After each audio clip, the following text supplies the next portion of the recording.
அனைவருக்கும் வணக்கம். நோயற்ற வாழ்வே குறைவற்ற செல்வம். உணவில்லாமல் வாழும் கலை மருத்துவத்தை நாளை நான் பாண்டிச்சேரியில் அறிமுகம் செய்ய இருக்கிறேன். குறிப்பாக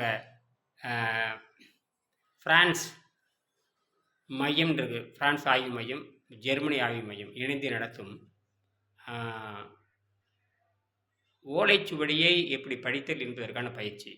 ஜெர்மனி மையமும் பிரான்ஸ் மையம் சேர்ந்து இணைந்து பாண்டிச்சேரி கடற்கரை சாலைன்னு சொல்லுவாங்க. இந்த கடற்கரை சாலை பிரெஞ்சு நிறுவனம் இருக்கக்கூடிய அந்த சாலையில் இந்த பயிற்சி நடக்குது. அதில் உணவில்லாமல் வாழும் கலை என்ற புத்தகத்தை அறிமுகம் செய்ய போகிறேன். ஜெர்மனியிலிருந்து வர்றாங்க. ஜெர்மனிலிருந்து ஹாம்பர்க் யூனிவர்சிட்டியிலேருந்து தமிழ்துறை தலைவர் ஈவாவேலன் வர்றாங்க. கூடவே பாஸ்கர்னு ஒருத்தர் வர்றாங்க. அனிலா பாஸ்கர்னு ஒருத்தர் அவங்களும் வர்றாங்க. அவங்களை சந்தித்து பேசலான்னு இருக்கிறேன். முடிந்தால் அனைவரும் வந்து சந்திக்கலாம். நன்றி, வணக்கம்.